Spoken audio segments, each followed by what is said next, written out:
O'sha kundan beri gaplashmayaptilar. Hozir ham men sizlarni qotirib ketdilar menga.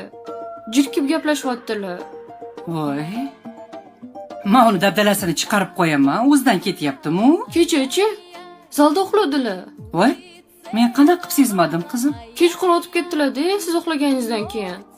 Keyin voqli turib oldilar. Umuman gaplashmayaptilar. Ko'zimga ko'rinma deyaptilar. Yo'qmayapsan dedilar. Menga qarang. Undaychi, mana qilamiz. Bugun sizni opajoningiznikiga 1-2 kunga jo'natib yuboraman. Iye, Siz xat yozasiz.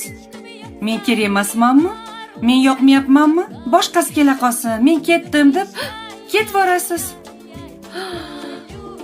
ki ajrashaman desalar-chi. Voy. Qayoqqa ajrashadi qizim?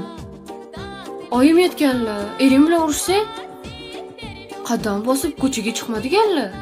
Eri agar uydan haydasa, bu meni uyim hech qayerga ketmayman, o'zing ketgin degandilar.